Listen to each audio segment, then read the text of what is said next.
E aí, meu povo, buenas tardes para todo mundo que está aí já acompanhando aqui essa live especialíssima com esse brabo aqui hoje, hein?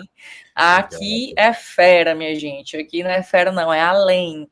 Quem começou também falando de PUC, montou estratégias para iluminar a cabeça do povo, foi esse brabo que está aqui ao meu lado, com prazer receber o Valdemar aqui no canal, gente, @geração de Fai. Coloquei os links dele, tanto do Instagram como do canal dele aqui no YouTube, na descrição da live. Só vocês clicarem aí para seguir também, que vale muito a pena. Vamos bater esse papo hoje sobre finanças descentralizadas, né? Vamos dar um foco nas pools de liquidez, que é o que realmente aí brilha muito os olhos, né, Valdemar?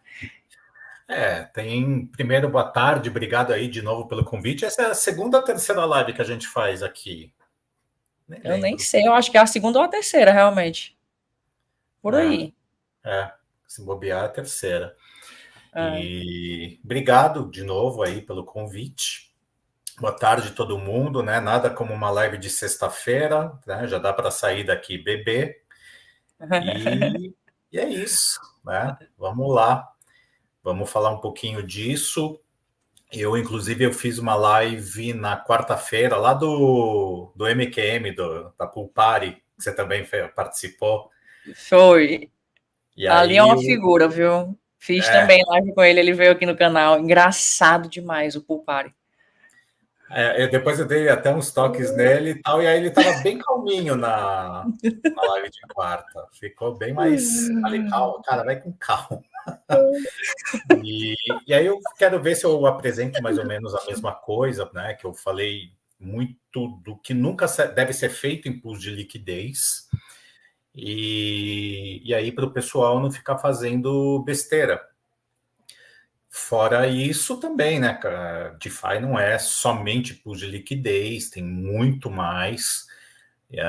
Então, a gente consegue, por exemplo, eu estou ganhando hoje 19% ao ano, deixando meus USDCs como empréstimo de colateral. Não estou utilizando para nada, mas está rendendo lá 19%. E aí fica a pergunta, né?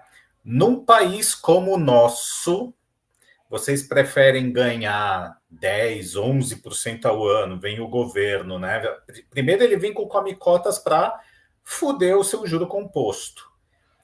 Aí depois você vai sacar, né? Ele nhaque, não te dá nada em troca, ou você prefere estar dolarizado e fazer aí, né, 19% ao ano em dólar, que é muito melhor do que em reais, né? E o dólar ultimamente deu aquela subidinha, já saiu dos 4,70, já bateu 5,31 ontem, hoje acho que eu nem olhei direito, mas já fiz aporte hoje, fiz aporte anteontem, fiz aporte semana passada e assim vai, tirando cada vez mais daqui porque não dá.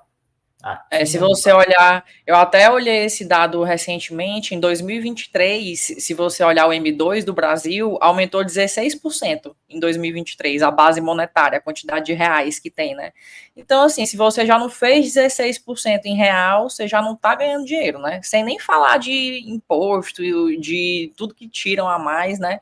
Só da base monetária mesmo. Então, realmente, essa visão de você ganhar, ter a possibilidade de ganhar em dólar estando exposto no mercado cripto e também de ganhar em cripto, sem nem ser no ativo que é pareado ao dólar, de você ganhar na volatilidade de cripto, realmente abre muitas portas. E o Valdemar é uma pessoa, assim, super capacitada para falar com a gente, pessoal. Por isso que eu tenho o maior prazer e honra de receber ele aqui. E vamos para cima. E o legal também, né, Cindy? Acho que uma boa parte da galera que me conhece sabe que eu montei um fundo cripto para viagem, inclusive talvez eu abra até uma turma só para isso. E fica muito mais fácil, né? Você conseguir usar um racional que assim, você vai viajar. Se você faz uma renda em dólar, você já converteu, tá tudo ali rendendo em dólar. Quando você vai utilizar numa viagem internacional, você não fica com esse negócio de ficar convertendo, né? Você simplesmente aproveita. Então, você consegue fazer muitas operações aí num fundo seu e, né, quando você viaja é só alegria. Então, eu acho isso aí bem bacana. Acho que é uma boa opção para o pessoal também começar a pensar, e principalmente que hoje você tem cartões cripto, né, como o caso da Off-Ramp, que você consegue mandar da sua carteira direto para lá. Eu utilizei aqui, eu já testei, o spread foi bacana, e pelo que eu ouvi falar no exterior, o spread é de 1,5. Então, tá justo, né? Uma boa forma de utilizar, fora que hoje as contas globais também, né? Você consegue converter, já manda para dólar, usa o cartão de débito, opções não faltam. E as operações no DeFi é que vão fazer com que o seu lucro, né, venha e você possa aproveitar aí viagens. Então, eu fiz ano passado uma viagem bacana, montei uma poolzinha lá desse fundo, botei US$ 5.000, em 45 dias mais ou menos deu 2.500, e aí ao invés de fazer o swap, eu parei o token que eu ganhei com o SDC, em mais 3 dias fez US$ 300, saí com 2.800, fora os 5.000, e utilizei na viagem, né? E aí fica muito bacana, porque quem É converte não se tudo. diverte. Muito bacana, é pouco, é tudo, meu povo. Um negócio desses. Ave Maria, tá bom demais. E esse Né? cartão, Valdemar, ele é com KYC ou sem? Ele tem, mas dá a opção de fazer pelo passaporte. Passaporte não tem CPF, não sei, né? Não sei. É. Né? Mas eu fui numa padaria aqui, aí ele deu uma opção: reais ou dólar. Aí eu coloquei dólar. Aí o spread não foi legal. Em outro lugar que não pediu, ele converteu direto e o spread foi bem menor. Então, se alguém utilizar, faça como reais, não faça como dólar. E se ele não perguntar nada, melhor. Né? Só uma dica. Aí depois eu coloco aqui o link do cartão, quem quiser fazer, testar. Mas eu acho uma ótima. Né? E é isso. Maravilha. Então vamos aí, seguindo. Quero te ouvir, quero saber o que é que você tem para falar dessas iniciativas aí para como a gente pode se proteger, de como a gente não fazer besteira, porque realmente, pessoal, se você não souber, se você não tiver a base do conhecimento, você facilmente pode acabar fazendo uma besteira que você pode não ganhar dinheiro em vez de ganhar, né? O que não é a ideia. A ideia aqui é realmente a gente aumentar o patrimônio. Para isso você precisa de estratégias. Sim. E assim, gente, vocês vão ver muita gente falar que pools de liquidez é uma armadilha, que a pessoa vai perder dinheiro, que 100% das pessoas perdem, um monte de blá blá blá. Vão ouvir falar que lateralidade é a melhor coisa, e tudo errado, tá? Então, assim, quando você não tem conhecimento e não sabe o que está fazendo, a tendência é que realmente você vai perder. Mas vai mesmo, tá? E no passado eu perdi. Por isso que ao longo do tempo você vai desenvolvendo técnicas para parar de fazer as besteiras que fazia antes. Então, daqui a pouco eu vou fazer uma apresentação, né? Aí eu compartilho a tela de tudo que você nunca deve fazer em pools de liquidez para não se ferrar. Então, a primeira, e eu digo o seguinte também, né? Acho que muitos já escutaram isso. Pools de liquidez existem duas formas. Primeiro, as pools com tokens que vocês querem carregar para o longo prazo, né? Que sejam tokens bons, que tenham algum fundamento, que, né, eles podem crescer e você realmente usufruir disso. Outra é aproveitar um momento de bull market e fazer pools que eu jamais imaginei que eu faria, que às vezes você vai parear uma meme, só que com gerenciamento de risco, ou seja, você não vai enfiar um capital ferrado ali que pode cair a zero, né? Mas se você colocar um capital, né, que você fala, pô, isso aqui eu digo o seguinte: é um capital que vai te dar emoção, que vai te trazer uma adrenalina, mas se der dor de barriga, é uma dor de barriga pequena, que tipo assim, você fala, puta, ai, mas não te deu aquela diarreia, né? A verdade é essa. Então, assim, para as pools que você vai utilizar, tokens que você quer carregar ao longo do tempo, 95% é expertise, né, é conhecimento, 3% é safadeza e 2% é sorte. Nas pools que você vai fazer com ativos mega voláteis, que você vai aproveitar um momento de mercado, eu já digo que tipo 90% é expertise, 8% é safadeza e 2% é sorte.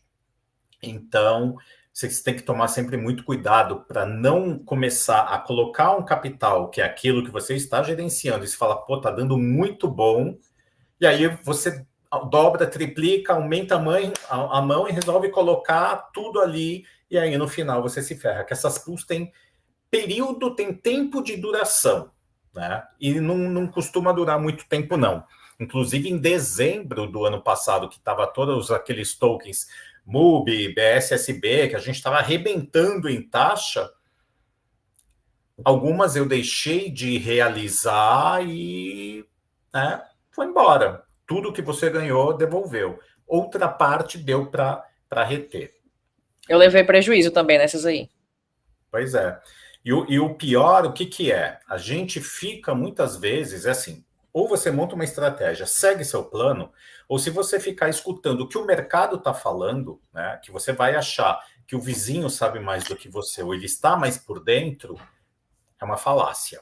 Então você vai acabar fazendo besteira porque achar ou ficar ouvindo o mercado, né? Que é só o começo, e às vezes é o final. Então tem que cuidar, tá?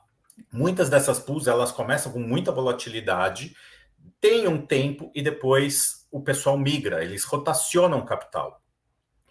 E outra coisa legal de fazer é tokens de lançamento. Então, pô, tem um token que é bacana, saiu o EtherFi, saiu o Portal, saiu o ENA, saiu vários aí.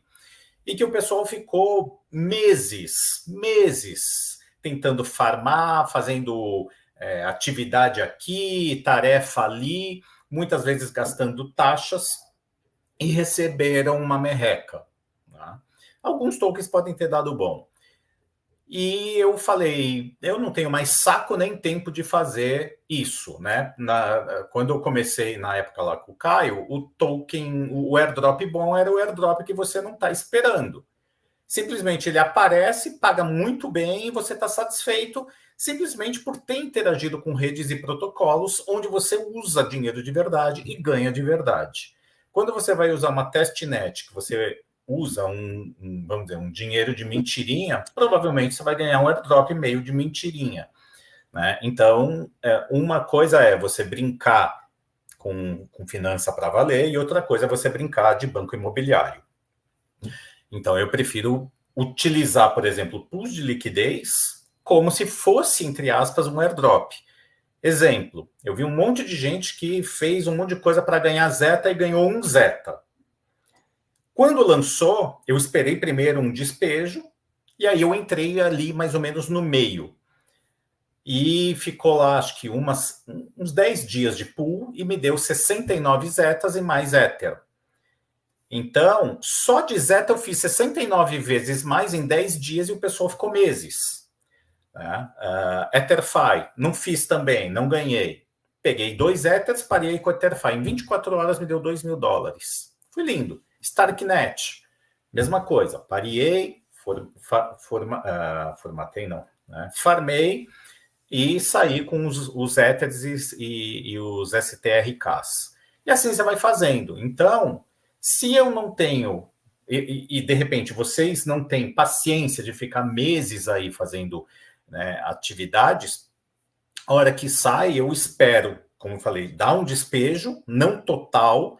Por quê? Porque se você pegar o despejo total e montar lá embaixo, aí a tua pool provavelmente não vai entrar. Por quê? Porque o pessoal despejou, o pessoal começa a recomprar, e aí ela não vai entrar no intervalo desejado. Então, eu coloco o suficiente para que ele ainda possa ter uma queda, e aí eu faço uns intervalos maiores, né? E a tendência é que acabe voltando sempre para o Ether. Se você tirar na hora certa, se você deixar mais tempo, aquilo ali passou a fase e vai acabar ficando no outro token. Eu inclusive, por exemplo, o portal, eu fiquei no outro token, mas na hora do bull, né, a probabilidade é que ele volte. Se não voltar, paciência. O lucro que eu tive, ele meio que vai deixar no 0 a 0, né? Então, tem essas. Excelente. O EtherFi, os airdrops que eu recebi recentemente, o primeiro que foi melhor foi o Dog, né? Que aí não tem pool, mas o EtherFi eu recebi também, foi um que eu farmei, recebi e montei uma pool exatamente para voltar para Ethereum. Então eu fiz essa troca. Eu não seguro mais o EtherFi, mas foi excelente. O airdrop, montei a pool, ganhei mais taxas, e aí voltei para Ethereum, fiquei com Ethereum, então foi uma estratégia boa também. Não coloquei um range apertado, coloquei um range ali que ficou um tempinho lá dentro, e aí foi legal.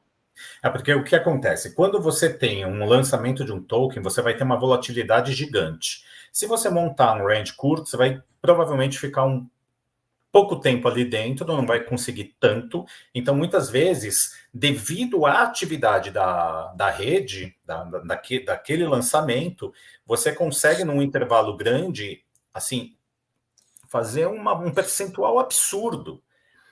E aí, o que acontece? Você vai, por exemplo, num DEX Screener para ver o token, você coloca lá pareado com o Ether, e você vai ver o número de transações, e aí você vê tanto compras como vendas de 10, 15, 30, 80, 90 mil dólares, e aí o TVL ainda é pequeno, porque muita gente, além de não saber fazer pool, faz errado, acaba ficando fora, né? Sai, é menos gente para concorrer com você.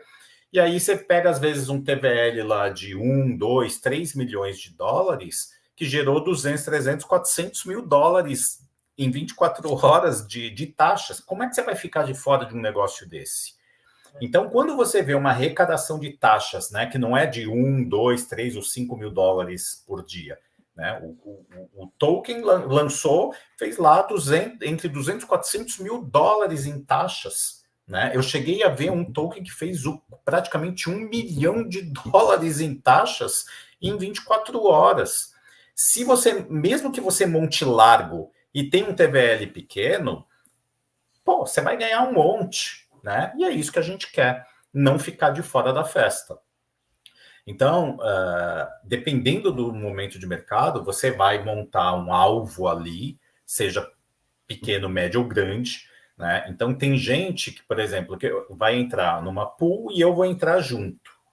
O cara faz um range, às vezes, de 150%, 200%, e eu faço um range de 50%, 60%.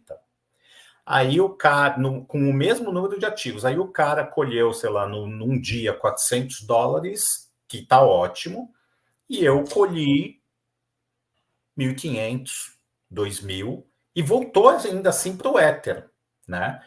As duas pools acabam voltando para o Ether.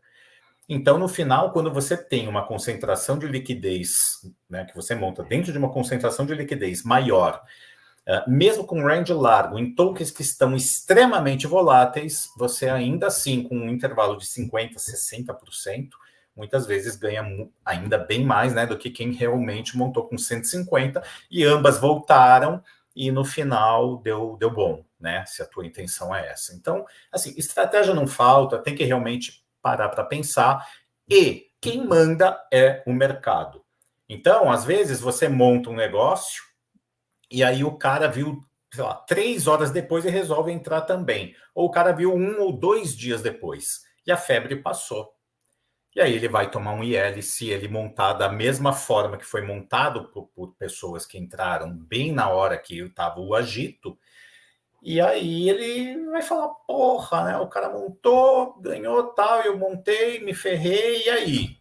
Né? Então não adianta sair montando sem saber o que está fazendo, perder o time, ou simplesmente parar e pensar o seguinte, falar, bom, se parar no outro token, o que eu faço? Ah, não sei. Pô, parou no outro token, que você... Aí você vai perguntar para os outros, o que eu faço? Se já fez essa pergunta, nem monta, porque vai perder tempo, tá?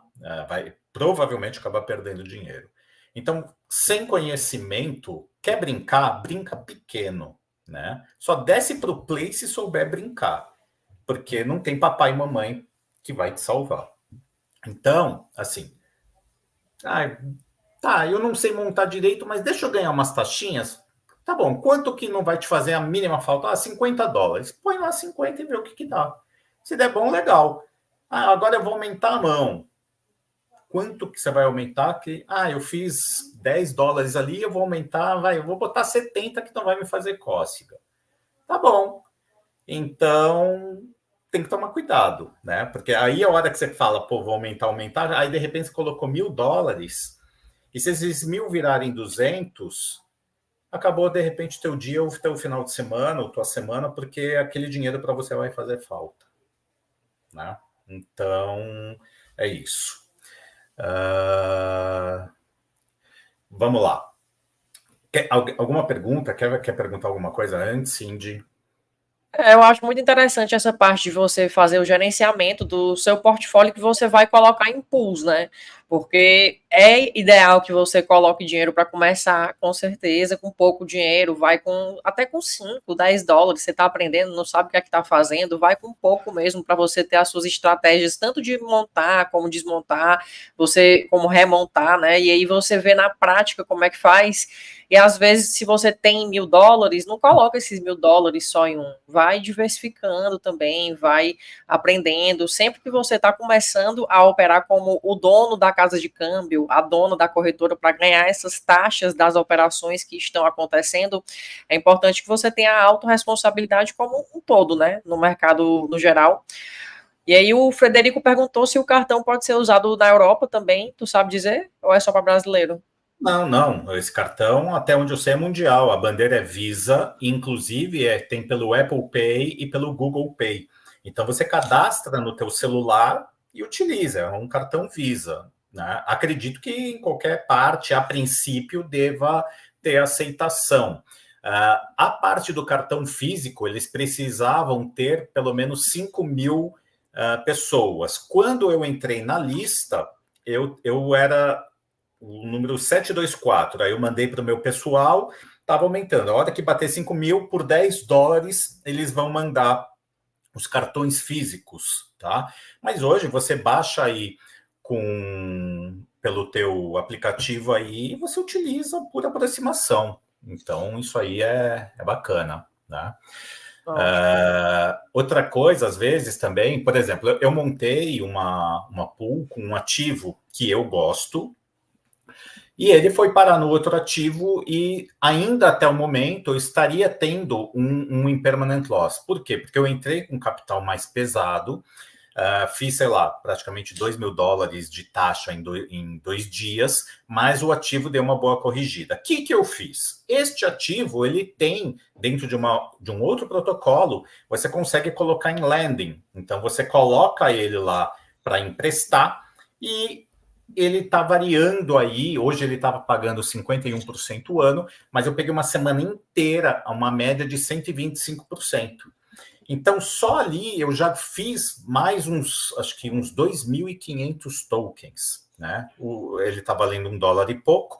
Então, além das taxas, eu já estou recolhendo isso. Então, entre aspas, o próprio lending, ou é como se deixasse em stake, né? Mas não é exatamente um stake, ele está pagando, porque eu falei, por que eu vou ficar remontando uma pool, aumentando o intervalo, né, vendo se a taxa vai, se não vai, se ele está me pagando lá uma média de 90% a 100% ao ano. Então, estou tranquilo, deixei lá, e a hora que o token voltar a subir, porque eu acredito que vá, posso estar errado, mas né, eu acredito muito nisso, aí eu remonto para voltar para os meus Ethers iniciais, e aí eu vejo o que dá. Mas até então, por enquanto, tá bacana. Então, às vezes, você vai montar e fala, pô, se parar do outro lado, tem alguma coisa que eu possa fazer com ele? E aí também, às vezes, eu monto dentro, que eu criei uma estratégia que eu apelidei de foda-se, né? Acho que a Cindy já deve ter visto eu falar sobre isso. Inclusive, acho que quando você participou da turma, eu não lembro se eu já falava. Já falava também. Tá? Já. E que eu vou fazer uma remontagem visando um IL, só que o momento de mercado vai fazer com que volte para a altcoin e não para o Ether. Então, eu acabo recolhendo muito mais taxas do que deixar ela parada ou né? Eu estou assumindo um risco, mas por que eu chamei de foda-se? Porque eu falei, quer saber de uma coisa? Foda-se. Vou remontar dessa forma, vou recolher, acredito que volte para alt, e isso tem acontecido. Então, por exemplo, uma delas, que foi a GMX, que eu surfei um monte, aí foi parar nela, você botava ela no stake do protocolo, e aí, por exemplo, era uma pool que me dava mais ou menos entre 300 e 400 dólares por dia. Sumiu a liquidez, o token corrigiu, né? Aí ela me gerava, por exemplo, em uma semana, uns 30 dólares dentro do stake.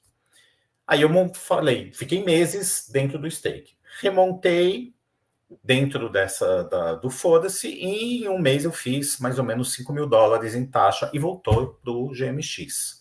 Fiz a mesma coisa com a SNX, acabou dando uns 4 mil, e a SNX não tinha nem o que fazer. Ou você coloca as SNX dentro do protocolo para gerar o ESNX, que vai te liberar daqui a um ano, né, pagando, sei lá, 30% ao ano, 50%, o que for, e você ficar monitorando lá a porcaria da saúde, um protocolo que eu acho chato para mexer, ou eu faço ali, né, vou brincando, e uma hora, se Deus quiser, quando vir a altcoin season, aí recupera tudo, né? Mas a gente vai brincando, então é isso, né? E independente, a renda em dólar. E aí o que acontece? O seu capital principal, se você não precisa utilizar, beleza, tá ali, né? E aí, pelo menos, essas taxas estão te gerando uma renda extra, tá? Lembrando, pools de liquidez UniV3 não é renda passiva, é renda extra. Existe uma diferença de conceitos. É renda extra e você precisa ficar ativo ali para fazer suas posições, não fica de forma passiva, sem fazer nada não. Se você não estiver montando, remontando, mantendo as suas estratégias ali, acompanhando, você não vai ganhar o seu dinheiro não. Então, realmente é uma forma ativa de você fazer o seu dinheiro, as suas criptomoedas aumentarem. Você tem que ter as estratégias, porque se não tiver também, meu povo, para perder dinheiro é fácil demais mesmo, se você for fazer ao léu. E aí é nisso que eu vejo muito a importância do Valdemar no mercado, porque ele fez as estratégias de uma forma de você montar, de você remontar, fazer os cálculos simples que você consegue ali montar, você consegue se expor de uma forma que você sente segurança. Se você não estiver sentindo segurança, não vale a pena você colocar um dinheiro maior, um dinheiro que seja mais relevante para você. E aí eu recomendo que você vá fazendo com pouco dinheiro, com realmente 5, 10 dólares, assim, até que você consiga sentir segurança e entendendo que também tem um custo, mesmo desses 5, 10 dólares que você vai ter aí, porque é o custo do aprendizado, né? Mas que seja pouco esse custo, porque não tem sentido se você colocar um dinheiro que você não sabe nem o que é que você está fazendo. E aí outra... o... Fala. Continua, desculpa, Cindy. Não, eu ia fazer a pergunta do Camilo aqui, mas pode falar, depois a gente... Só uma coisa, vocês nunca coloquem em pools de liquidez um dinheiro que vocês podem precisar daqui a um tempo. Eu só preciso daqui 3 meses, não coloca. Daqui um mês, de jeito nenhum. Eu preciso daqui um ano. Não coloca tudo, porque se ele reverter e você tiver um prejuízo, talvez um ano não reverta, né? Depende muito de momentos de mercado.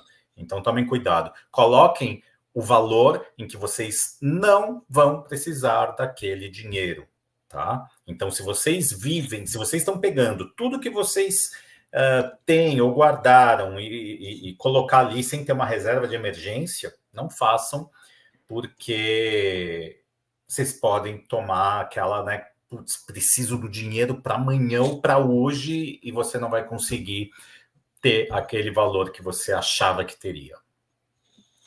A gente já tá falando do que você não deve fazer, né? Que já é o tema da live, você já entender aí as estratégias que você não é o recomendado que você faça, que você pode sim acabar se prejudicando. E aí o Camilo fez essa pergunta aqui, fala, então eu tô lá no airdrop, quando lançar eu monto a pool daquele token do airdrop, porque eu já ia vender mesmo, que foi exatamente isso que eu fiz com o Etherfi. Eu já queria sair, eu continuo até lá no farmando o airdrop da Season 2, que vai ter do Etherfi, eu continuo, mas o que eu recebi já do primeiro, eu fiz exatamente isso, Camilo.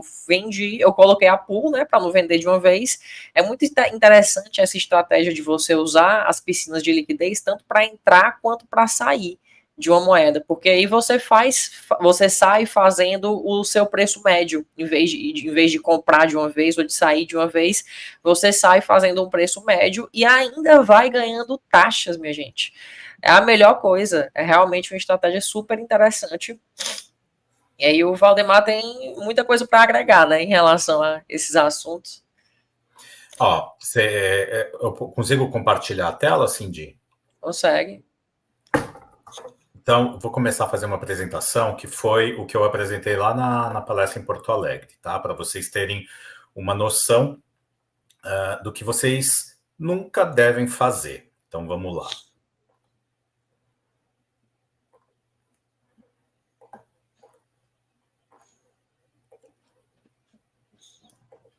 Estão vendo aí minha tela?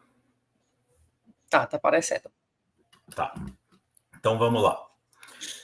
Bom, acho que a maioria aí já conhece, né? Principalmente quem já me segue e assistiu a live de quarta-feira. Mas para quem não conhece, o conceito do Impermanent Loss, o IL, que é o que congela muita gente para montar as pools de liquidez e é também o maior causador de prejuízos para as pessoas que não sabem o que fazem, tá? Então, a estrutura de uma pool de liquidez, o funcionamento dela, o IL ele sempre vai te perseguir. Por quê? Porque o que uma pool faz? E só uma coisa, tá? Como eu estou compartilhando a tela, eu não estou vendo as mensagens, perguntas, então eu não sei se aparecer alguma coisa e não responder, não é má vontade, é porque realmente eu não enxergo, né, a tela. Mas qualquer coisa eu falo por aqui. Tá. Então, o Impermanent Loss, ele vai te perseguir por quê? Porque a pool, ela funciona da seguinte maneira, ela sempre vai, a hora que você simplesmente está disponibilizando dois ativos seus, você está colocando para que eles sejam vendidos e comprados. Então, você, como age como a contraparte, toda vez que alguém quiser comprar, você vai vender, e quem quiser vender, você vai comprar. E ela faz isso com um ativo que está valorizando menos ou desvalorizando mais do que o outro. Então, se você tem, por exemplo, BTC e Ether dentro de uma pool, na verdade, o WBTC e Ether, só como exemplo, quando o Ether se valoriza menos do que o BTC, a sua pool vai vender os seus BTCs para recomprar mais Ether para ficar equilibrando, embora uma V3 ela não equilibra porcaria nenhuma, né? Ela vai fazendo de uma maneira até dentro do intervalo que você especificou. E você acaba ganhando as taxas, né? Não é lucro, e sim taxas, que você é remunerado como se fosse uma corretora por estar fazendo essa troca, tá?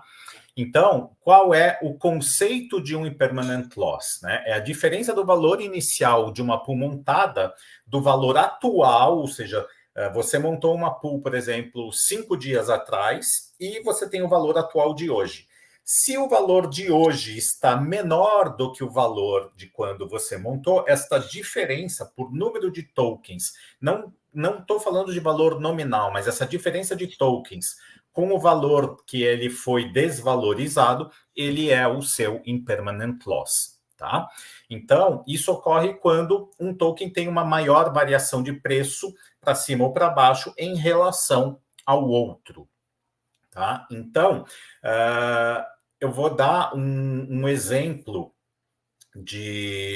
da diferença entre um holder e um formador de mercado. Deixa eu, por enquanto, interromper aqui o compartilhamento, só para explicar aqui para vocês. Espera aí. Então, vamos lá. Vamos supor que, né, o holder tem lá, o exemplo que eu sempre uso em todas as lives, o cara tem $10.000, $5.000 em BTC e $5.000 em Ether, e aquele número de ativos, por ele ser holder, vai ser mantido ao longo do tempo. Ele só vai sofrer entre valorização ou correção dos ativos. E o cara que quer montar uma pool de liquidez, ele vai virar um formador de mercado, um provedor, né, de liquidez, e ele tem o mesmo valor, $5.000 em WBTC, porque ele teve que tokenizar para trabalhar dentro da rede EVM, seja qual ela for, e $5.000 em Ether. E aí passa-se um mês e o BTC se valorizou mais do que o Ether. Então, vamos supor que o BTC valorizou 15%, o Ether valorizou 15%. E o cara tinha os $10.000 e agora tem, sei lá, 11.500, tá? Chutando números. E o provedor de mercado, ele tinha a mesma quantidade entre WBTC e Ether, né? Ali 50% de cada. Como o BTC valorizou, a pool dele vendeu o BTC para comprar mais Ether. E um mês depois, ele tem mais Ether do que BTC. Ainda assim, ele saiu de $10.000 e gerou, vamos dizer, $200 em taxa, e ele está com 10.800 de valor da pool. Então, ele está com $11.000. A diferença do holder, que está com 11.500, para o provedor de liquidez, que está com 11 de $500, seria o IL que ele está tomando neste momento. Então, tirei uma foto. Tá? Um mês depois, eu tenho $500 a menos do que o holder. Então, eu estou tomando um IL de 500, mesmo que os ativos tenham subido. Então, não existe, o IL é só quando eu estou perdendo nominalmente. Não. Mesmo que os ativos subiram, você tem menos do ativo que valorizou mais, né, do que o holder. Então, você está tomando, sim, um impermanent loss de $500, porque se você tivesse holdado, você teria 11.500 e não 11, e as taxas não foram suficientes para suprir, tá? Aí, ninguém desmontou. Passaram-se mais 30 dias, mais um mês. E aí o Ether resolveu dar uma porrada para cima, fez, sei lá, 20%, e o BTC subiu só 5%. A pool de liquidez vendeu os Ethers, né, para recomprar o WBTC, dando uma equilibrada ali na pool, e a volatilidade fez com que gerasse muito mais taxas do que o primeiro mês, que, assim, subiu, mas não tinha tanta liquidez e volatilidade de dar essas porradas. Então, o holder que estava com $11.500, vamos dizer que foi para 13 mil. E o cara que estava provendo liquidez, ele que estava com 11 mil, agora ele foi para 13.500. Por quê? Porque dos $200 de taxa, ele gerou, de repente, sei lá, mais 800 em um mês. Estou chutando, tá? São números aleatórios. Não sou o gênio da matemática que consegue pensar e fazer, pum, não é um número exato. E aí, ele está, neste momento, com $500 a mais do que o holder, sendo que ele farmou novos tokens com essas taxas. Então, ao longo do tempo, o provedor de liquidez vai farmando tokens desde que esteja dentro do intervalo, e o holder só tem o valor da valorização dos ativos sem farmar um token sequer a mais. Tá? Se neste momento o cara da pool resolve desfazer dos ativos que ele estava tendo aqui, aí a gente chama de IG, Impermanent Gain, ou seja, é um ganho impermanente. A partir do momento que ele realizou o lucro, ele passa a ter um ganho permanente. E aí ele realizou, e vamos supor o seguinte, que ele vai agora holdar os ativos, só que ele tem mais ativos do que o holder tinha. Então, na valorização agora de ambos, o cara que proveu liquidez, por ter farmado mais ativo, terá um valor maior do que o holder. Se o contrário for verdadeiro, que eles continuam tendo um impermanent loss, porque só o BTC sobe, o Ether desvaloriza. Saiu do intervalo, o cara não farmou tanta taxa, ele está tudo em Ether, tá? Passou 5 meses e está na mesma. E ele está tomando agora um impermanent loss de, sei lá, $1.000. Como é impermanente, significa que enquanto ele não realizar, é impermanente. A partir do momento que ele realizou, realizar é desmontar a pool? Não. Realizar é desmontei a pool e eu fiquei tudo em Ether e vendi por USDC, ou resolvi trocar pelo BTC. Só que ele ficou com menos dinheiro e comprou um BTC mais caro. Então ele realizou o prejuízo, tá? Ele tem menos ativos do que ele tinha inicialmente e ele vai agora simplesmente perder para o holder sempre, né? Então esta é a diferença, né? E esse é o conceito do IL. E aí todo mundo, muitas vezes eu postava as taxas, e aí todo mundo falava, eu quero ver o revert, eu quero ver o revert. O revert finance, ele tira uma foto daquele momento. Um IL, ele pode acontecer, né, principalmente quando você acaba de montar uma pool, se o outro token desvaloriza, ele vai mais para o lado de lá, a tendência é que você vê um IL logo de cara.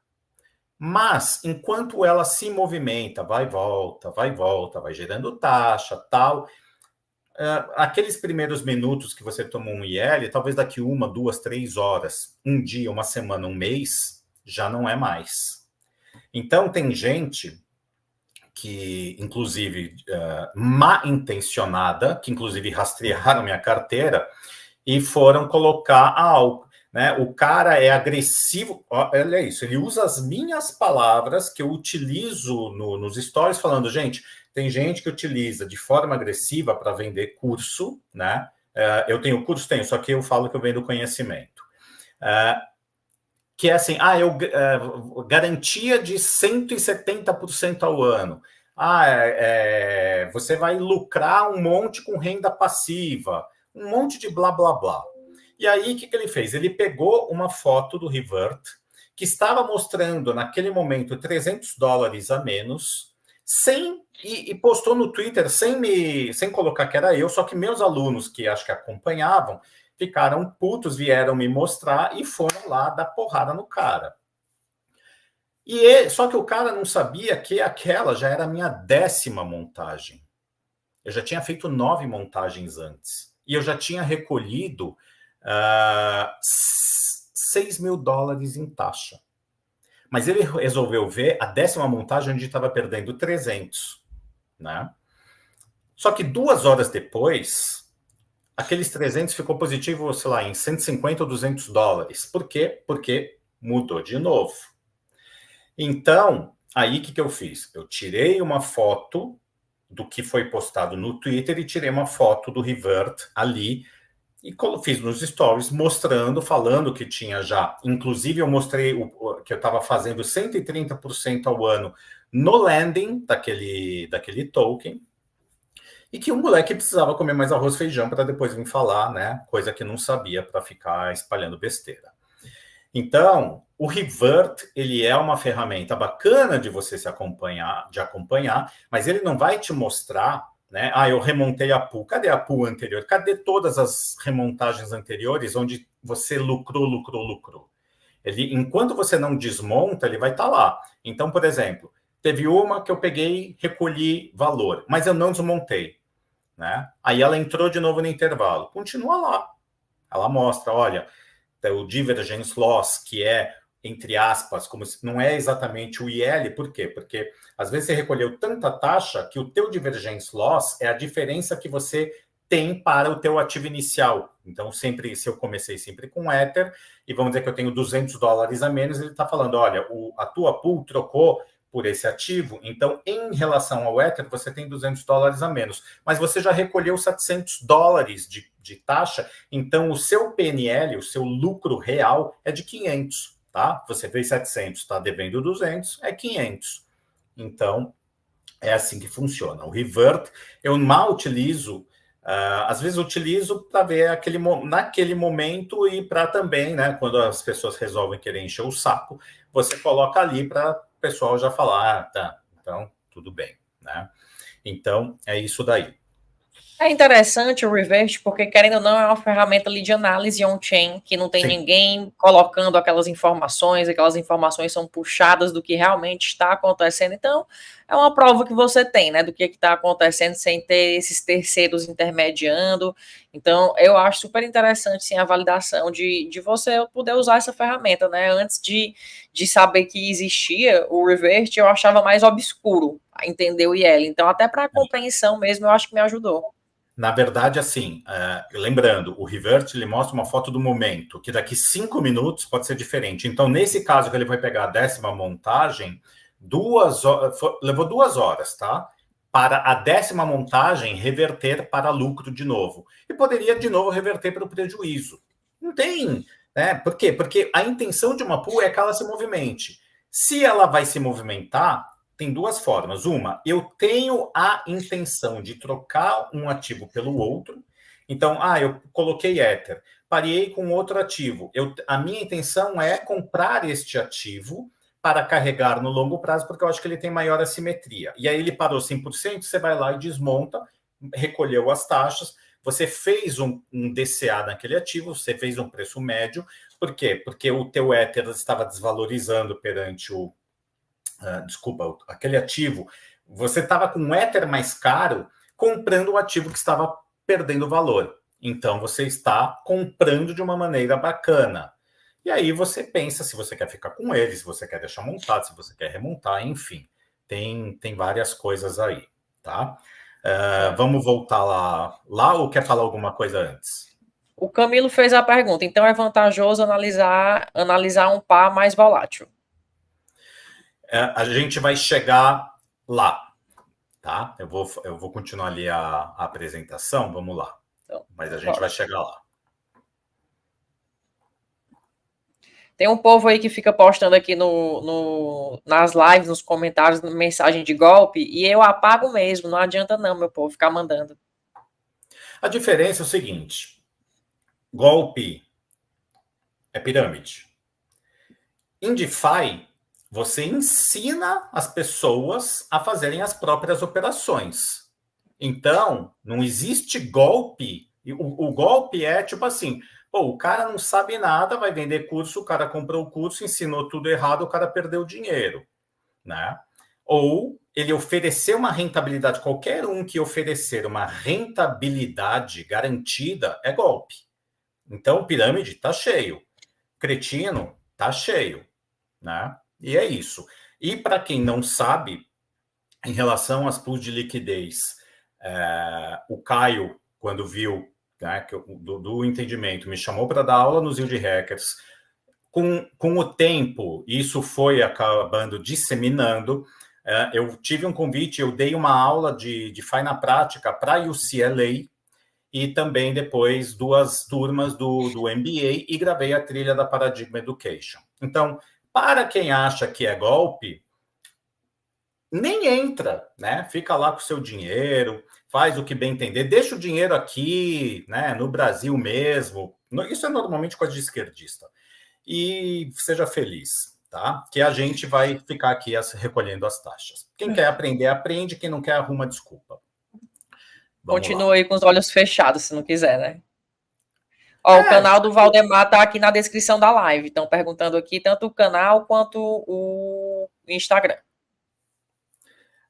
Vamos lá. O que jamais deve ser feito em uma pool de liquidez e que muita gente faz, tá? Lembrando, isso aqui eu estou mostrando pelo conhecimento que a gente vai adquirindo ao longo do tempo, estudando como elas funcionam. Mas lembra, é tudo golpe, é tudo pirâmide, tá? Então, é montar sem saber o que você está fazendo, não ter conhecimento como o impermanent loss age, né? E principalmente sem saber como que você vai remontar uma pool da forma correta para ela fazer uma nova entrada no intervalo e você não perder o número de tokens iniciais que você tinha, tá? Montar com pares em que você não quer carregar para o longo prazo, ou seja, se você pega hoje em dia, né, no bull run, que tudo sobe, qualquer lixo sobe, às vezes você surfa uma meme coin. Então, só que assim, você vai botar 10 Ethers? Eu não, né? Quem vai botar? O cara que tem 100 mil Ethers, para ele 10 Ethers é dinheiro de pinga. Então, você vai colocar lá, de repente, meio Ether, estourando um, e olhe lá. E aí você farmou, fez as taxas, recolheu, voltou para o Ether, sai fora, né? Mas as pools mesmo que vocês querem, ao longo do tempo, farmar mais daquele token sem precisar colocar dinheiro do bolso, colocar dinheiro novo, vocês podem montar e é aquele negócio. Se ela parar no outro ativo, para mim está tudo bem, não vai me tirar o sono, e eu quero carregar ao longo do tempo. Eu estudei esse protocolo, eu acho que esse token é bom, eu acho que ele tem futuro, ele tem, né, enfim, o que for. E se você parear com uma meme e falar, né, e ficar na ganância, ganância, ganância, e ela depois tender a zero, aquela sua pool, ela vai ficar 100% no ativo ruim, e a hora que você sair, você sai com ela praticamente zerada. Vou dar até um exemplo. Eu cheguei a usar 0,8 Ethers, graças a Deus, de lucro, mas independente, né? É como se você corresse atrás do próprio rabo, porque alguém trouxe um protocolo muito novo, eu fui dar uma olhada no DeFi Lab e vi que estava gerando muita taxa. Eu falei, pô, vou entrar. E em 24 horas me deu $64 de taxa. Só que o protocolo não entregou, passou-se o tempo, você, naquela esperança que o negócio reaja, não reagiu. 0,8 Ethers na época valia uns $1.500, $1.600. Os $64 de taxa viraram 20 e os 1.500, 1.600 viraram 75. E ali foi um IL irreversível. Então eu realizei o prejuízo e engoli, e paciência, tá? É o dinheiro da faculdade, o dinheiro caro, por isso que eu falo, quando você olhar a grama do vizinho e acha que está mais bonita, pode ter certeza que está cheio de bosta de cachorro ali no meio. Então, toma cuidado e se concentra naquilo que você realmente conhece, tá? Terceiro ponto, que é o que a maior parte das pessoas fazem. Vocês jamais podem, aliás, jamais devem, poder pode, mas jamais devem recomprar o ativo que vocês tinham pareado, tá? Por quê? Vamos supor que você entrou com 50% de Ether, 50% de BTC. E aí você ficou 100% Ether. O que aconteceu? Vamos dizer que a tua pool valia $5 mil. Só que o Ether desvalorizou perante o BTC ele tá mais caro e você tem menos dinheiro na pool. Então, em vez de você ter 5 mil, agora você tem 4.500. Aí você fala, pô, mas eu ganhei taxa ali, eu quero continuar ganhando taxa. Vai lá e recompra metade do BTC que você tinha. O que você fez? Você tem menos dinheiro e comprou um ativo mais caro. E aí a pessoa faz isso, às vezes, num ciclo. Agora ela não tem mais 4.500, agora ela tem 4.200, agora ela tem 4, agora ela tem 3.800. Vocês vão exponencializar esse impermanent loss toda vez que vocês fizerem isso, por ter um ativo desvalorizado para comprar um ativo mais caro. Então, vocês têm menos grana para comprar um ativo mais caro. É como se o seu dinheiro, né, pegasse a inflação e você não tivesse feito nenhum investimento nele e o tempo está corroendo enquanto o valor dos produtos que você comprava só aumenta. É essa a comparação. Então, é a mesma coisa. E não ter conhecimento técnico quando essa piscina ficar 100% no outro ativo e tentar remontar sem respeitar os novos intervalos. Então, se eu monto, por exemplo, eu sempre falei que eu gosto de montar monoativo, eu entro normalmente com Ether, ou seja, o outro ativo que eu quis, e toda vez que ele volta para o meu ativo inicial, não tem problema o intervalo que você vai montar ou remontar. Mas se parar do outro lado e você remontar da forma errada, você vai ter o impermanent loss a hora que voltar para o seu ativo inicial, porque ele vai voltar com menos. E aí eu percebi em uma pool que eu já estava meio desconfiado. Aí teve uma de link que voltou com 200 links a menos. Falei, puta, é muita coisa. Tem coisa errada.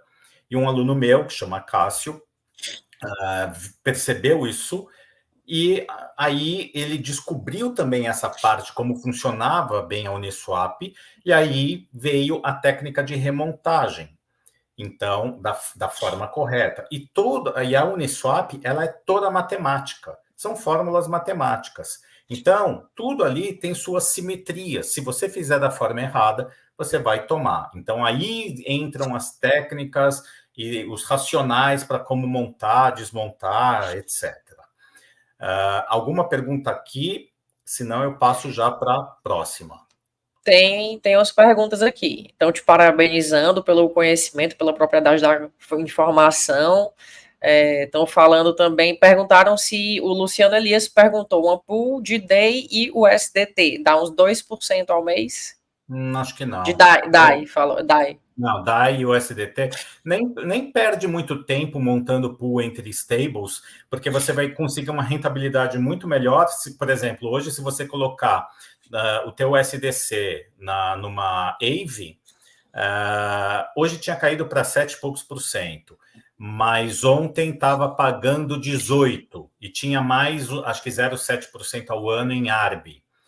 Então, você tem pools, entre aspas, em protocolos de autocompound, como uma BFI, em que você encontra algumas coisas pagando hoje 25%, 30% o ano, tá? Coisa que no bear market você não encontra. Então, num bear market que você encontrava de 5% a 9% ao ano, num bull market, você consegue já pegar aí, né, de 9 até, às vezes, 30%, 35%, sendo que isso é variável, ela pode estar isso, e daqui 10 minutos não está mais, ela pode subir, descer, né? Mas eu tenho feito aí numa média, em outros protocolos, uma média de 18% o ano, por enquanto. Tá? Às vezes está 20 e pouco, aí cai para 15, aí está 17, assim vai.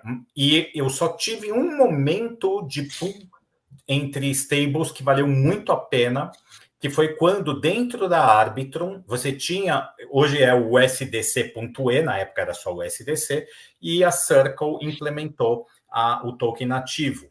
Então muita gente começou a trocar.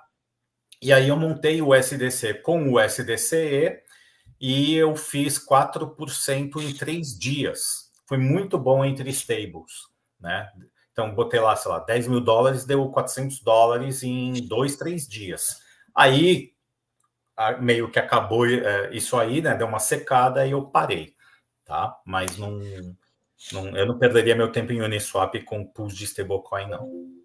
E o Valdemar tá falando isso com conhecimento de causa mesmo, pessoal, Eu já porque quem montei. ficou tirando leite de pedra nesse bear market, ganhando dinheiro com DeFi, foi o Valdemar, viu? O mercado caindo, desabando, tudo derretendo, e o Valdemar lá dando seu bom show, continuando ganhando dinheiro, foi isso que aconteceu. E aí o Kleber Souza tá perguntando aqui se, nesse caso, o ideal é entrar monoativo. Isso é o seguinte, isso vai do perfil de cada um, tá? Eu me habituei muito a montar mono. Por quê? Porque, primeiro, eu odeio planilha, né? Isso é um defeito meu. Tenho preguiça, não gosto. Então, se eu, por exemplo, entro sempre com o Ether e ele volta para o Ether, eu sei que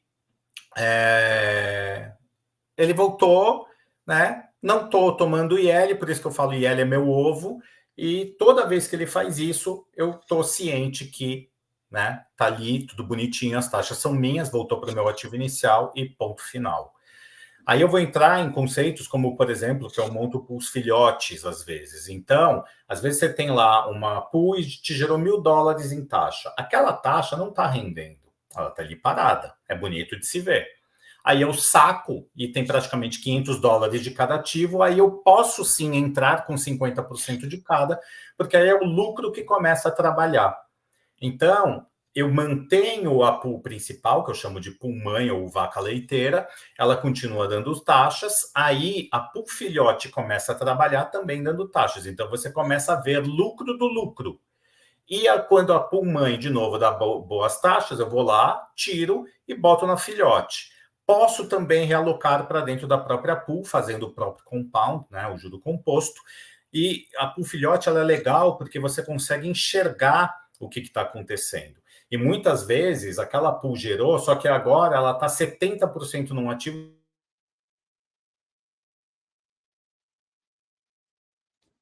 Acho que deu uma travada. Parte dessas taxas não vai entrar, vai ficar na tua carteira. Oi? Não, achei que tinha dado uma travada, mas voltou.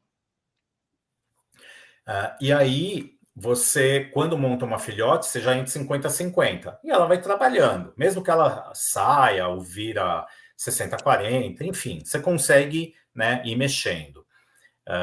Então, tem essa parte dos conceitos ainda que eu vou entrar, mas tem muita gente que entra 50-50. O cara faz a planilha, ele vê ali como é que tá, mas para controle, eu prefiro monoativa.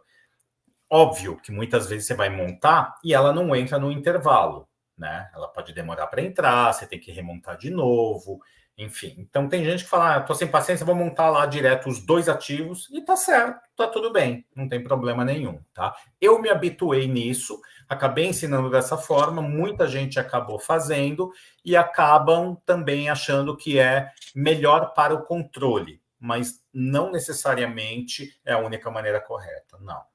Tá? Tem mais alguma pergunta? Sim. Não, tem não. Eu costumo montar monopool também, porque acabei que aprendi foi com o Valdemar também, né? E aí eu acho muito mais fácil, não se compara de montar monopool. Para você remontar, você sabe ali exatamente onde é que tá. Então, assim, não se compara. Se for o caso de você ter os dois, também não é uma coisa que é errada, né? Mas que é mais fácil de controlar monopool, não há dúvidas. Vamos lá. Você tem alguma coisa aí mais nos comentários que você queira ver? Senão, volta à apresentação. Não, pode seguir. Então, vamos lá.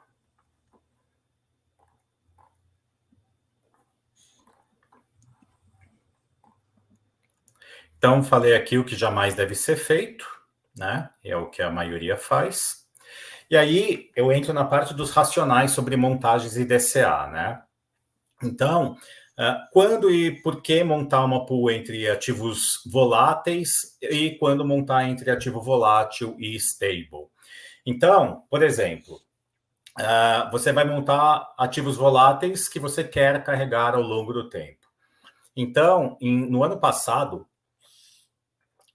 se eu não me engano, em maio, eu estava cansado de Matic, né? Eu apelidei de token caranguejo, porque ele só andava de lado meio para trás. E eu cansei da rede Polygon, que dava muito bug, e cansei de Matic. E resolvi, antes de me desfazer dos tokens, o que é que estava com volatilidade gerando boas taxas em qual rede. E aí eu vendi as Matics, na época ela estava 91 centavos de dólar, e comprei Radiant, RDNT, na rede Arbitrum. Por quê? Porque ela vinha numa constância em taxas muito boas. E aí eu troquei, eu paguei ou 26 ou 28 centavos por token, e era mais ou menos 10.300 dólares. Eu comprei 36.300 Radiants, tá? Então lembrem desse número, 36.300. E aí eu montei. Em julho eu fui palestrar em Porto Alegre. Das 36.300, eu já estava mais ou menos com 50 mil tokens fora os Ethers farmados. Por quê? Porque era uma pool que vinha vindo muito bem, com bastante volatilidade, gerando muita taxa. Então, eu fui farmando ao longo do tempo. 10 meses depois, eu já estava com 60 e poucos mil tokens. E eu peguei mais ou menos uns 10 ou 12 mil de uma pool filhote que eu tinha montado e rotacionei para a rede Ethereum na época, porque para entrar em MUB, BSSB, aquelas coisas todas. Se eu tivesse rodado as Matics, ela chegou a cair dos 91 centavos, ela foi bater acho que 30 e pouco, 40 centavos. Mas vamos dizer que ela tivesse lá nos 50. Eu teria ficado mais ou menos com dos 10 mil dólares com mais ou menos 5.500. E as Radiants, se eu tivesse, na época que eu fiz o cálculo da Matic, se eu tivesse só rodado o Radiant, eu ficaria com mais ou menos 8.500, porque o token tinha caído também. Então, eu tinha gasto 10, eu teria 8,5 em Radiant e teria mais ou menos 5,5 em Matic. Como eu farmei esses novos tokens, essa pool, ela acabou atingindo há uns 2 meses e meio atrás, 25 mil dólares. Por quê? Porque eu farmei ambos os tokens. E aí eu falei, puta, eu acho que eu vou vender. Como eu acabei entrando numa outra comunidade, e aí eu perguntei para alguns grafistas, porque minha parte de grafista é péssima, o pessoal falou que era tendência de alta. Eu falei, então vou segurar, mas eu estava com muita vontade de vender. E aí saiu a notícia que eles iam lançar a V3. Falei, puta, então eu vou segurar. Bom, resultado, ele saiu de 42 centavos e foi bater 17. Hoje está 20, 21. Então, aqueles 25 viraram 12 de novo. Ainda assim, acima dos 10 que eu tinha feito. Mas, ao longo do tempo, eu farmei. Então, como um provedor de liquidez, eu gerei o dobro de tokens, mais os Ethers. Né? Então, na verdade, eu tenho mais do que esses 12 e pouco. Por quê? Porque eu tenho os Ethers farmados também. Né? Então, o provedor de liquidez em relação ao holder, cara, eu dobrei a quantidade de tokens em praticamente em menos de um ano, tá? Então, esse é um exemplo. Então, como eu queria carregar o ativo, eu montei entre dois pares voláteis. Ele, por umas 4 vezes, virou tudo Ether, chegou a virar 7 Ethers, voltava para o Radiant, e eu entrei mono em Radiant, tá? E estava voltando nele o tempo todo. E quando ele ficava em Ether, eu remontava para voltar em Radiant de novo. Aí, quando que eu vou montar uma volátil com uma stable? Quando eu quero fazer um DCA ou de compra ou de venda. Então, por exemplo, no Bear mesmo, lá no fundão, o Ether foi bater $800, mas quando ele estava mais ou menos entre 1.100 e 1.200, eu peguei, coloquei lá meu USDC, parei com o Ether, teve uma que eu botei acho que $5.000 e falei, olha, de 1.100 e pouco até 900, você compra. Ok? Ok. E ela durou 6 semanas e me dava mais ou menos $110 por semana. Então, $5.000 me dava $110 por semana, me deu mais ou menos 660. Virou tudo Ether. Por quê? Porque o Ether foi bater $800. E tinha muita gente que falava, estão falando que o Ether vai bater 400, eu não vou montar pool, eu vou esperar chegar lá. Está esperando até hoje. E eu fiz a mesma coisa com o WBTC. Eu tinha colocado $2.500 para comprar a WBTC. Ela me dava $22 em média na semana. E eu botei na época de 24 a 18.500, mais ou menos. E o BTC foi bater acho que 15, 16, né? E para mim tá tudo bem. Virou tudo WBTC. Então eu farmei USDC, WBTC e Ether. Bom, virou WBTC uma, virou Ether outra, eu falei, vou juntar vocês duas. E aí eu comecei a ganhar Ether e WBTC, né? E se vai ficar em um ou em outro, para mim tá tudo bem. Aí depois eu fui rotacionar, enfim. Mas o que eu que eu quero dizer? Eu montei mono com SDC e eu coloquei no preço que eu estava confortável. Eu falei, olha, essa pool eu quero comprar Ether porque ele está caindo muito. E mesmo que ele bata $500, está tudo bem se eu comprar entre 800, 900 ou $1.000, porque eu acredito que ele volta para o all-time high e pode até passar. Se vai, se não vai, é o tempo que vai dizer, mas é o que eu acredito, né? Tanto que o WBTC comprou ali, então, numa média, vamos dizer, de 20K, e ele subiu, né? Então, toda essa valorização, no final, você ganha com tokens farmados a mais. Então, eu fiz um DCA de compra. Aí, eu tinha uma outra pool, que eu peguei Ether emprestado, então, eu botei meu colateral numa Aave, que estava rendendo mais ou menos 5% ao ano, era Bear. Então, eu shortei o SDC, então peguei uma saúde bem confortável e peguei 9 Ethers emprestados. Pareei o Ether, eu estava pagando mais ou menos, acho que era um pouco menos de 3% ao ano de juros em Ether, mas eu tinha os 5,5% em USDC, então ele ficava meio equilibrado ali, né? Então, como se eu estivesse pegando um ativo emprestado sem pagar juros, justamente porque o meu colateral também estava recebendo. E aí, ele foi parar tudo em SNX. tinha dado da noite para o dia $80. Aí ia sair no dia seguinte anúncio do Fed. Só que antes disso, tinha uma pool de WBTC Ether. No primeiro aumento de juros do Fed, eu tinha farmado em 3 dias $150. Saiu o anúncio e em 10 minutos o mercado desabou. Tipo, BTC caindo 15%, o Ether caindo 20%, e em 10 minutos os meus 150 viraram 400. O valor nominal da minha pool diminuiu muito. Valor nominal. Por quê? Porque os ativos caíram. Mas a arrecadação em taxas, como todo mundo estava lá vendendo, comprando, né? Sardinhada vendendo, provavelmente baleia comprando, aí deu para fazer taxa em 10 minutos, o que levou 3 dias para fazer 3 vezes mais, tá? Foi só, esse é um exemplo.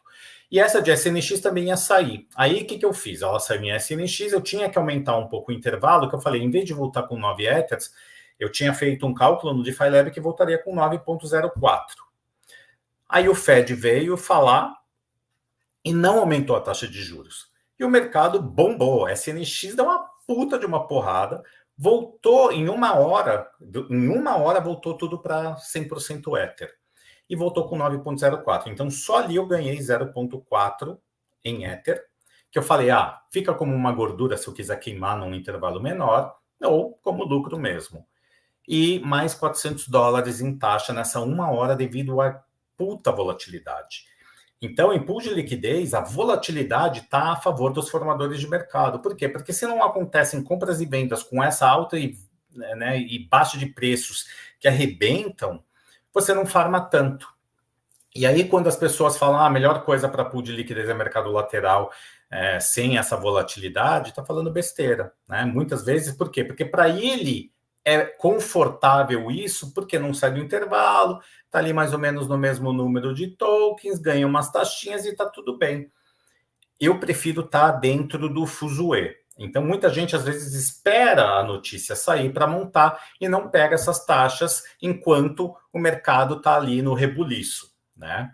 Então, eu tenho um perfil, às vezes, mais agressivo e eu gosto disso, porque dá essa emoção, se arrecada a taxa e ao longo do tempo depois tudo normaliza e vida que volta ao normal. Aí essas SNX, ao longo de acho que 1 mês e meio, 2 meses, entre Ether e SNX tinha dado $4.000 nessa pool, peguei os $2.000 de SNX, ao invés de fazer um swap pela OneInt ou pela própria Uniswap, eu parei com SDC e falei, olha, de $3 até 3 e pouco você vende, beleza? Beleza. Ficou mais, acho que 2 dias, gerou mais $200. Então, eu fiz 10% a mais em cima do lucro, ao invés de simplesmente fazer um swap, né? Então, você vai desenvolvendo ao longo do tempo, você fala, porra, mas por que eu vou fazer uma troca se eu posso ganhar taxa em cima da troca? Lembrando, quando você vai lá na Uniswap, na OneInt, você paga, né, o percentual dos provedores de liquidez. Então, se eu retiro aquela minha SNX e vou colocar para fazer o swap, eu vou pagar 0,3% em cima daquilo que é para os provedores. Se eu colocar na pool de liquidez, eu vou ganhar as taxas, não pago 0,3, eu ganho 0,3 e vendo os meus tokens, né, da melhor forma possível. Ou seja, eu não paguei taxa, ganhei taxa e está no bolso. Né? Então, isso é para fazer o DCA. E tem muita gente que faz as cagadas que é assim, ele vai montar Ether USDC, Matic USDC, simplesmente porque ele vê que as taxas são as maiores e não são, porque existe um TVL e existem as FIIs geradas.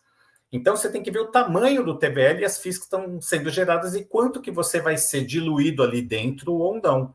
Então, tem muita gente que fala, a rede Ethereum é melhor para ganhar taxas. Não necessariamente. Porque você vai montar, por exemplo, o Ether USDC. O TVL numa rede Ethereum é de 500 milhões. Aí você vai para uma rede ARB, é de 50 milhões. Você vai ver na Base, é de 10 milhões. E aí você vai ver as FIIs geradas de cada uma e aonde você vai estar mais diluído ou não. Então, muitas vezes, nas L2, que tem taxas hoje ridículas, de 2 centavos para você fazer a operação, você vai ganhar muito mais e ser mais relevante, porque a sua participação com aquele capital, ele é mais relevante em cima de 10 milhões do que em cima de 500 milhões.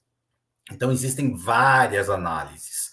E aí a pessoa vai, faz isso e fala, pô, eu tinha tudo o Ether, ele vendeu tudo para o USDC, o Ether disparou. Tomou. Por quê? Porque você não parou para pensar nisso. Então, perdeu toda a valorização. O cara botou lá na época, vou vender, colocar o meu Ether de 1.500 a 1.700 dólares que eu quero ganhar a taxa. Aí vendeu tudo nos 1.700, o Ether foi para 3 e pouco, 4 mil, e o cara ficou a ver navios. Né? Por quê? Porque não pensou só falar, é só montar e ter taxa. E não é assim que funciona.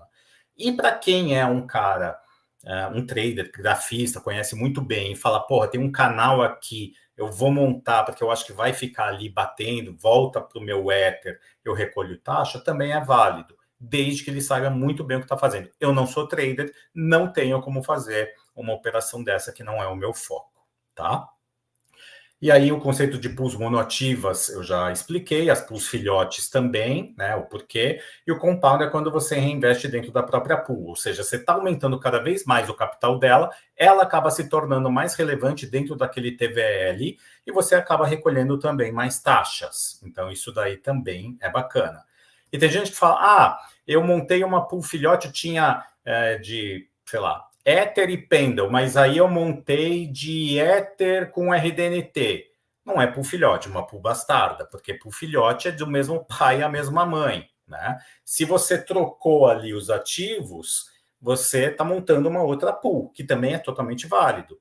Tem gente que faz o quê? Pô, todas as alts que eu farmar, eu vou trocar por Ether, ou trocar por WBTC, que é o que eu quero acumular ao longo do tempo. As alts vão ser somente, né, algo que eu vou recolher para somar e trocar por mais Ether ou BTC, o que vocês preferirem.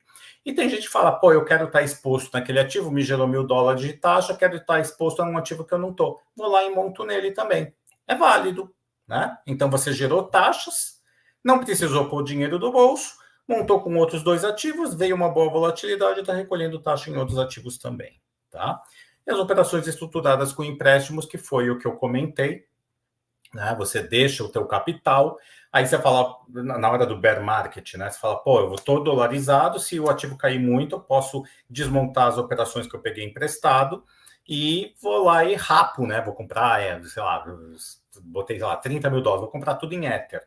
Você pode fazer. Né? Só que o problema é que às vezes as pools te prendem de uma maneira que você não desfaz a operação porque está ganhando taxa e perdeu o time de ter comprado o Ether a $900, a $1.000, a 1.500, o que for.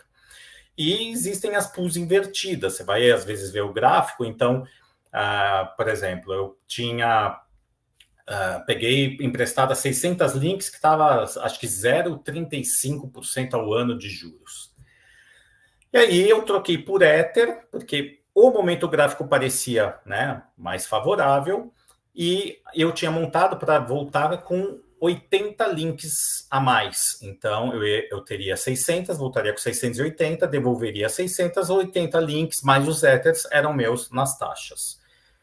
Fiz essa operação, não concluí 100%, por quê? Porque como eu não sou grafista, a operação estava indo, falei, quer saber? Eu vou garantir. E consegui 69 links ao invés das 80, já com as taxas recolhidas. Seriam 80 mais taxas. Eu saí com 69 mais Ether. E aí eu devolvi o empréstimo, liquidei a operação e foi bonito, tá?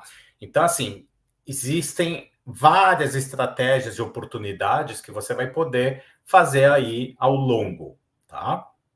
Aqui é só uma imagem do DeFi Lab, né, que eu utilizo muito aí para as montagens. E na época, ó, tá vendo? Ó, Radiant Ether, na época, isso aqui, tanto que aqui está em azul, hoje é rosa, né?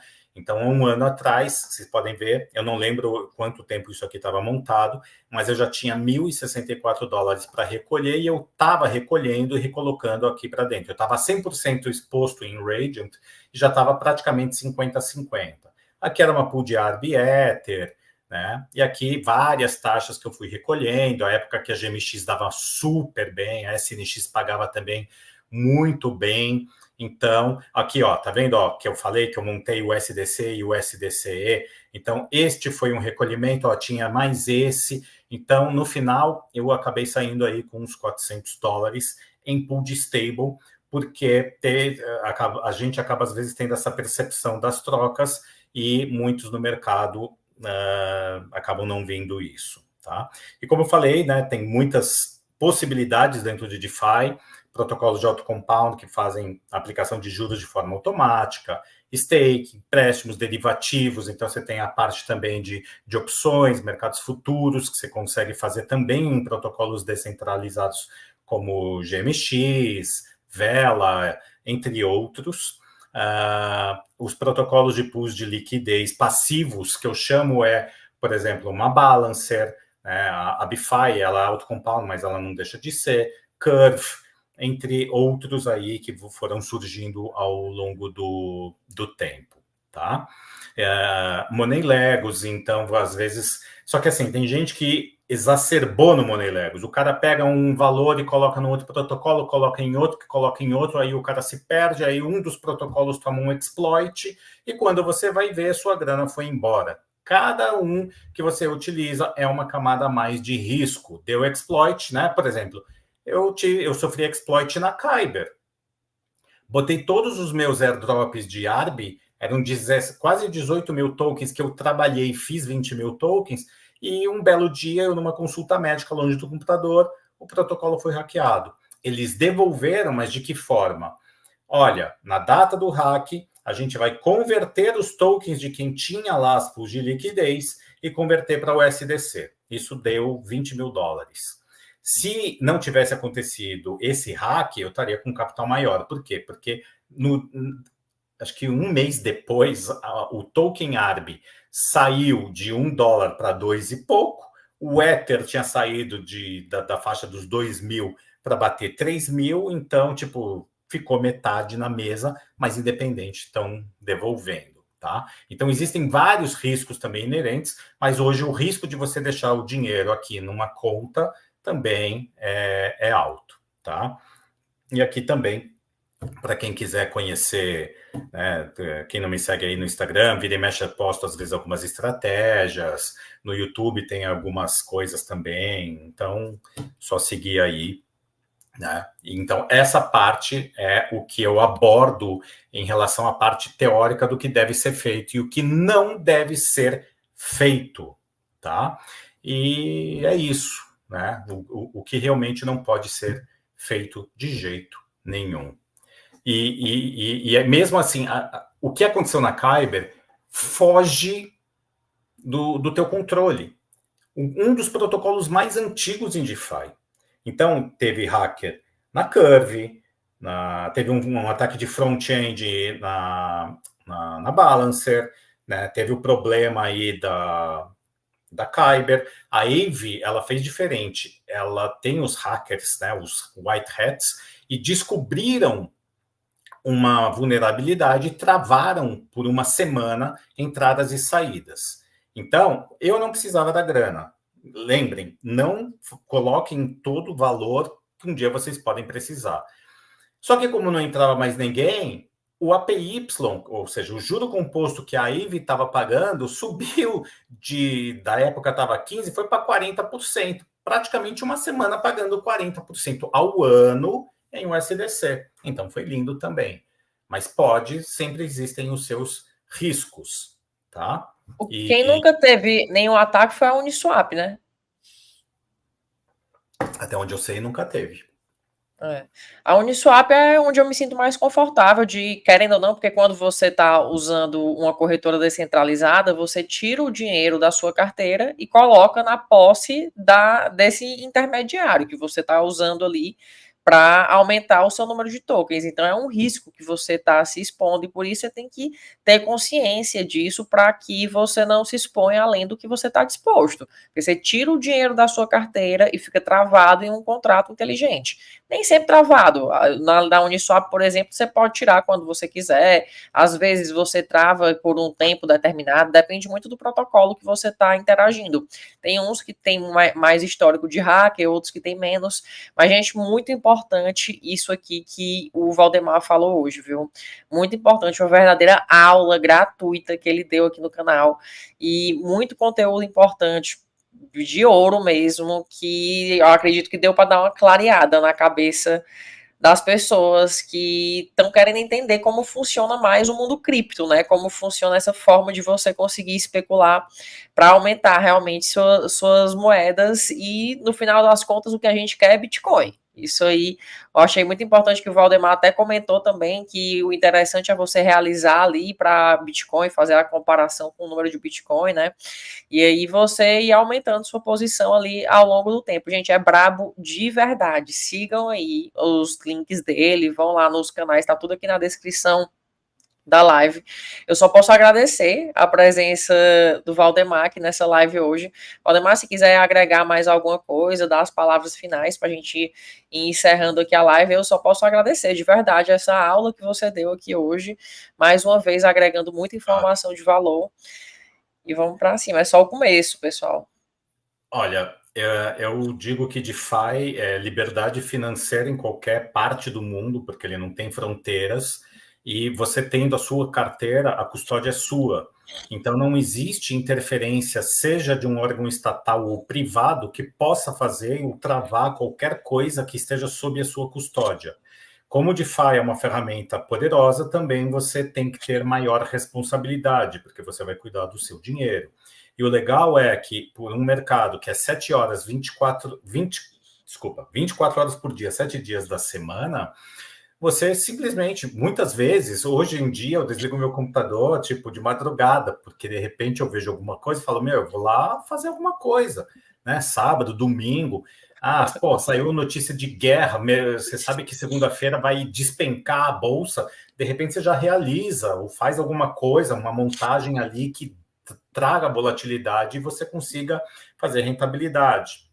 E o teu maior inimigo é você mesmo, tá? Porque muitas vezes a tua ganância, e isso acontece porque, né, eu sei muito bem disso, a tua ganância vai te passar a perna. E mais, tenham ciência que quando o mercado todo começa a falar que o BTC vai bater 250, o Ether vai bater 20, começa a aparecer numa Globo Lixo, começa a sair no jornal que tua família e teus amigos querem comprar no topo, é sinal de topo. Então, nada melhor do que realizar uma parte do teu lucro para não ficar depois com cara de taxa e dor de corno, né?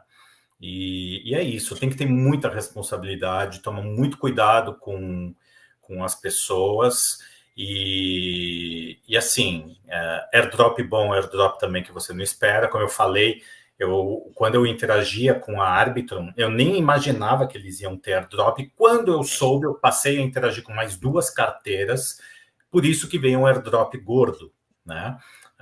Ganhei da Uniswap, que foi a primeira a fazer isso. Na época, eu troquei por 5 Ethers, o Ether valia $240 e praticamente é isso, né? Token que você vai ganhando, às vezes alguns você realiza e tomem cuidado aí quando vocês começarem a ver a galera aí muito eufórica e aí o Crypto Fear Index estiver batendo lá seus 90 pontos, provavelmente vai ter uma correção. É isso, é isso. Nathan Silva, então, se eu opero na corretora e simplesmente transfiro para minha carteira, mesmo sendo rastreado pelas corretoras, o governo não tem posse, eu declaro se eu quiser. Gente, essa questão de declarar ou não, você faz aí o que você quiser, e o governo não vai ter a posse se tiver na sua carteira, né? Se você estiver usando intermediários, já aumenta o seu risco, mas aí você faz o que você quiser. Aqui não é canal de sobre imposto, não. Qualquer coisa, vai lá na Ana Paula Rabelo, declarando Bitcoin, vê lá. Mas é isso. Só agradecer, pessoal, mais uma vez. Valdemar, o pessoal gostou muito aqui da live, viu, Valdemar? Obrigada mesmo, foi show. Um prazer te receber por aqui. Nos sigam que vocês passam de ano, né? E óbvio, Vocês que já estão aí com a Cindy sabem que ela é fera. E eu nem sabia há quanto tempo que ela já estava no mercado, né? Eu achei que ela tinha entrado depois do Caio, mas pelo jeito Não, não. eu entrei depois, eu entrei em 2020. E Eu entrei aí em o Caio chegou. 2020. Foi. Eu entrei em 2020. Eu, tipo assim, quando o Caio chegou em 2019, eu não tive tanta resistência à ideia, porque já tinha um amigo meu que falava, desde que eu fiz o meu intercâmbio em 2009, meu intercâmbio, que foi quando chegou o Bitcoin. Esse meu amigo, ele em 2010, 2011, ficava me falando direto do Bitcoin. Esse menino tá é doido. Esse aí endoidou. Esse aí tá é louco. E falou durante tanto tempo, e eu acho, né, esse nerd aí. E aí, quando o Caio chegou, começou a falar, eu, não, peraí, vou ter que entender o que é esse negócio, porque esses dois, que são duas pessoas que eu super entendo, que entendem do que estão falando, que são duas pessoas que estão ligadas aí na tecnologia, estão me falando, e eu que estou dizendo que eles estão doidos, a doida tô eu vou entender aqui o que é que está acontecendo, e aí quando o Caio chegou, eu já fui bem receptiva e não perdi tanto tempo, né, mas cheguei em 2020, estou no quarto ano É que de você mercado. apareceu na mídia depois, né? Eu só comecei a te ver, Foi. acho que em 2022, se eu não me engano, Foi. não lembro. Foi porque eu não tinha coragem de aparecer, né? Tinha que estudar, sabia de nada. Como é que vai aparecer se não sabe de nada? E aí eu tinha que estudar, estudar, estudar, porque eu também não queria chegar falando sem saber, né? Eu queria ter uma base de conhecimento para depois começar a falar o que eu realmente. Que eu prefiro, assim, né? Eu acho que primeiro você tem que ser, depois você começa a fazer. Não adianta você querer pular as etapas, até que todo mundo que faça aí do jeito que se sentir à vontade, mas a minha jornada foi assim, eu preferi estudar primeiro para depois começar a aparecer mais, e aí depois que eu vendi a minha empresa, né, que eu tinha, que eu comecei a focar mais no YouTube também, que foi em 2023, no começo de 2023. Aí eu tive mais tempo para focar nisso, porque também era muito dividido o meu tempo. E aí, gente, hoje não vai ter gotinha que eu acabei não fazendo, mas eu vou liberar lá no Instagram. Fiquem de olho lá que eu vou liberar por lá já já o código da gota para vocês pegarem. Ó, o Fernando está perguntando, mestre, por favor, eu tenho muito pendle, qual seria uma pool que poderia dar muita taxa? Bom, a pergunta primeiro que você tem que fazer é: você quer trocar as pendles por alguma coisa, né? Então, assim, se você quer carregá-la ao longo do tempo, você não precisa colocar tudo. A opção é você ou pareia com Ether, ou se você quer realizar o lucro para dólar, aí você pareia com o SDC no valor que você quer vender. Vamos supor que hoje ela está $6 e você quer vender entre 6 e 7, você bota lá o intervalo entre 6 e 7, vende. Você quer trocar por Ether, aí você coloca ali a faixa que você bem entender. E se você quer manter uma parte, não coloca tudo. É isso. Gente, pois maravilha essa live de hoje. Gratidão, Valdemar. Valdemar. O canal aqui está de portas abertas sempre para a sua presença, que é valiosíssima. Vamos para cima, pessoal. Obrigada a todo mundo que participou aqui dessa live. O chat é brabo demais. Tamo junto, paz para todo mundo. E vamos encerrando por aqui. Até, pessoal. Bom Valeu, final de gente. semana para todo mundo.